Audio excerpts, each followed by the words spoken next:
Hola, bienvenidas a todas a este pequeño video, este breve video sobre definiciones operacionales de la pobreza.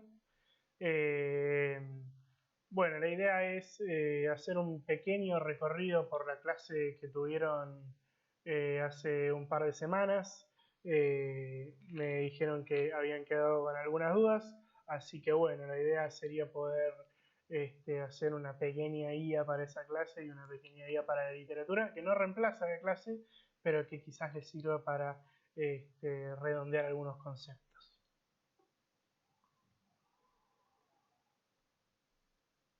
Bien, lo principal tiene que ver con la división entre los métodos directos y los métodos indirectos. Esto es como lo más importante, si se quiere, de la clase, que tiene que ver con estas dos formas que se fueron desarrollando para medir la pobreza. La primera, la de los métodos directos, tiene que ver con medir la pobreza a partir de la observación de factores, de variables, de características concretas que tienen que ver con la vivencia de pobreza. Es decir, por ejemplo, vamos a la casa de una persona y vemos cuál es la característica de los pisos, de las paredes, de los techos, las características del baño, si tiene inodoro, si no tiene inodoro, si tiene agua, si no tiene agua, si el inodoro tiene descarga o no tiene descarga. Digo, diferentes características, también podría ser el nivel educativo de los padres, el nivel ocupacional de los padres, digo, diferentes características concretas que de acuerdo a la literatura o a la teoría que uno maneja tienen que ver con la vivencia de pobreza. Esos son las variables que nosotros tendríamos en cuenta al momento de medir la pobreza a partir de un método directo.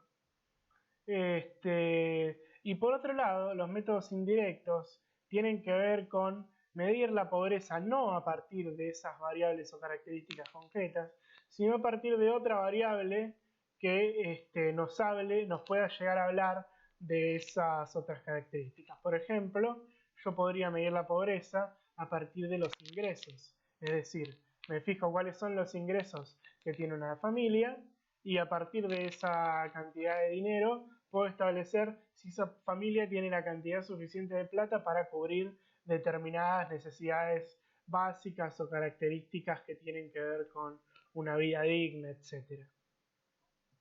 Esta es como la primera diferencia y que es como la más importante de esta clase, que tiene que ver con si yo voy a medir la pobreza de forma directa o de forma indirecta.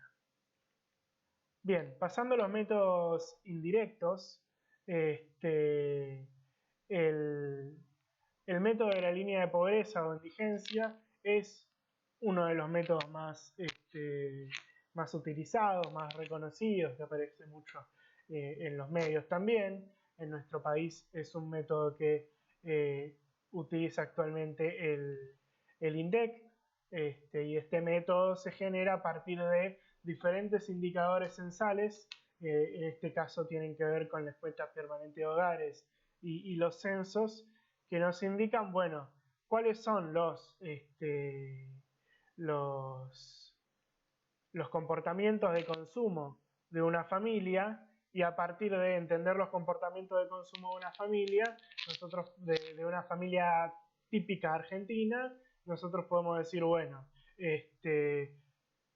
si no estás por encima si no estás por encima de la cantidad de dinero que necesitas por mes para llegar a esos comportamientos de consumo típico, entonces sos pobre o tu familia vive en contextos de pobreza o vive en una situación de pobreza, mejor dicho.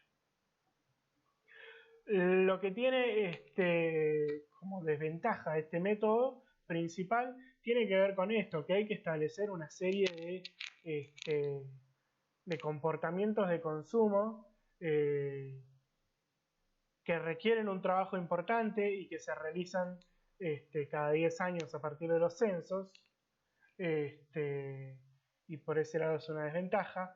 Pero por otro lado, la ventaja es que una vez que vos ya tenés medidos esos comportamientos de consumo, ya todos los años podés calcular cuál es esa línea de pobreza e indigencia, ¿no? porque vos ya sabés cuáles son los métodos de consumo, entonces sabés, como por ejemplo discutían en la clase seguramente, bueno, las personas consumen 4 kilos de pan por mes, entonces lo único que tengo que hacer es ver cuánto salen los 4 kilos de pan por mes, entonces si una familia no puede comprar los 4 kilos de pan por mes, entonces está por debajo de la línea de pobreza. Y eso yo lo puedo ir calculando todos los meses y tengo una medida reciente de la pobreza, a pesar de que estoy usando indicadores que tomé una sola vez cuando se hizo el censo. Como se veía en la clase, las líneas de indigencia, pueden existir líneas de pobreza o de indigencia, que eso está muy bien explicado en esta diapositiva y en la literatura.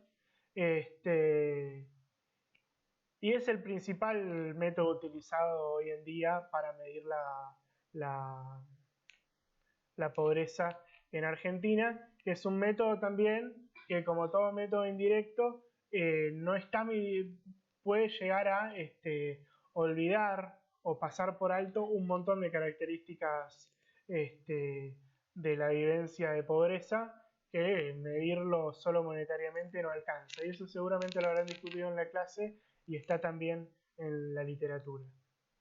Y otra diferencia que nosotros podríamos hacer dentro de los métodos indirectos tiene que ver con la medición de la pobreza en términos absolutos o en términos relativos.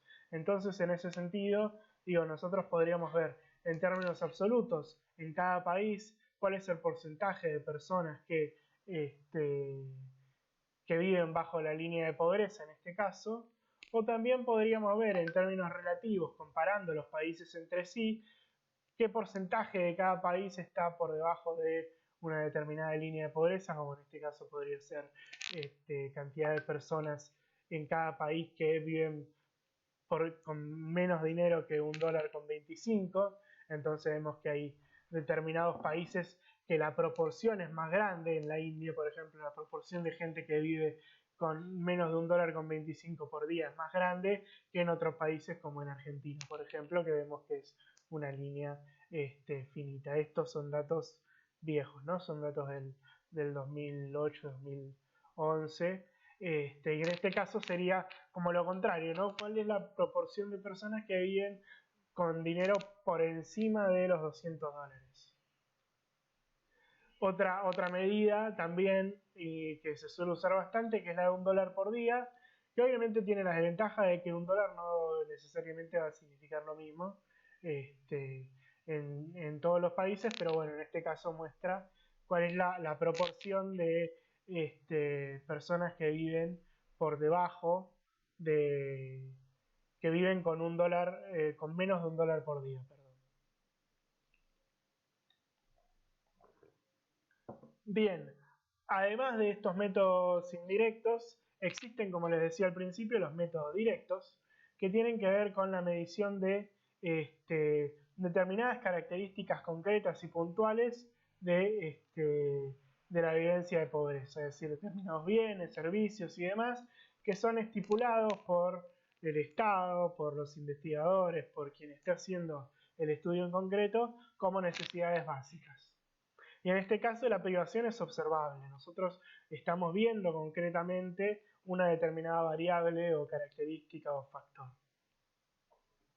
Lo que tiene esta medida en particular es que, a diferencia de las medidas monetarias que pueden ir variando mucho de mes a mes, en este caso se trata de medidas que no necesariamente van a cambiar tanto de mes a mes, sino que cambian en periodos más largos. Por ejemplo, si nosotros usamos como medida la educación paterna, bueno, en un mes no va a cambiar la situación de secundario incompleto a secundario completo. Sí puede cambiar en un año, en 2 años, pero son variables que no cambian tanto. O si estamos viendo las características de una casa, bueno, si las personas viven en una casa con características inconvenientes, como techo de chapa, paredes de adobe, u otras características, eso no va a cambiar en un mes. Si esa situación cambia, va a cambiar en periodos más largos de tiempo, donde las personas pueden ahorrar y reformar su casa si lo llegaran a hacer, digamos. Bien, aquí esa es una de las desventajas, digamos, o de las características de esta medición de la pobreza. Y la otra característica es que en Argentina las necesidades básicas insatisfechas son medidas cada 10 años cuando se realiza el censo, que es cuando el momento en que los encuestadores van a la casa, preguntan este tipo de preguntas. Así que actualmente hay datos muy desactualizados sobre necesidades básicas insatisfechas. En este caso podemos ver datos del INDEC de 2012 que muestran la cantidad de hogares con necesidades básicas insatisfechas en cada región del país. Bien, y otros métodos indirectos, y con esto ya se termina, otro de los métodos indirectos son los métodos multidimensionales, que son como los más modernos o los más, los que están emergiendo, digamos, con mayor velocidad y estudios últimamente, que tienen que ver con, por ejemplo, la satisfacción de derechos o la satisfacción de necesidades no necesariamente básicas, como las que veíamos antes, como las que tienen en la clase, en la bibliografía, como la de las características de los techos, de los baños, del hacinamiento y demás, sino también con otras variables como la salud, la educación y la vivienda. Se trata de mediciones que pueden combinar elementos tanto recientes como estructurales y que también al meterse con el tema de los derechos, puede estar mejor adaptado en términos culturales. Y acá tenemos diferentes tipos de mediciones multidimensionales. También en la diapositiva tienen para observar con detenimiento y con tiempo la comparación entre diferentes tipos de medición, como por ejemplo la de los ingresos, que recordemos que es indirecto, frente a una medición de pobreza más multidimensional que contemple otras características. Acá les dejamos marcados donde se encuentra la Argentina. Y bueno, de los métodos multidimensionales hay varianza de métodos, ¿no? Los más importantes que nos interesa a nosotros que ustedes conozcan tienen que ver con el abordaje de Bristol, que es un abordaje bastante utilizado en términos internacionales, que tiene en cuenta estas características y que divide entre dos umbrales, que es el moderado, de esa determinada privación, falta en términos moderados, y un umbral un poco más severo, como por ejemplo, digo, en términos de saneamiento, una cosa es estar bajo un umbral moderado, donde para el saneamiento se usan sistemas precarios como la letrina, y otra cosa es que ni siquiera tengas ningún tipo de sistema de desecho, ¿no? De sistema de descarga y demás. Otro de los métodos que aparece en la clase es el abordaje de la UCA, del Observatorio de la Deuda Social Argentina, que es muy interesante. En la literatura les dejamos para que vean los informes, que no hace falta que estudien los números y las estadísticas y demás, pero bueno, es muy interesante que puedan ver cuáles son las medidas que utilizan, y que tiene que ver fuertemente, sobre todo el método usado por la UCA, con lo que ellos llaman el espacio de privaciones de derechos, donde establecen parámetros claros para la definición de los derechos, donde tienen, por ejemplo, derecho a la alimentación, al saneamiento, a la vivienda, a la salud, a la información, a la estimulación temprana, a la educación. Como verán, es un método directo, pero que es más abarcativo en términos dimensionales que métodos como el de necesidades básicas insatisfechas. Es un abordaje como mucho más complejo, mucho más holístico, y es muy interesante porque además el hecho de elaborar sobre los derechos permite también hacer exigencias más concretas al Estado, pensar políticas públicas más concretas, etc. Bien, hasta aquí lo que me interesaba que repasemos en este video. Espero que les haya servido. Cualquier duda, cualquier consulta, me escriben o hablamos en clase. Abrazo.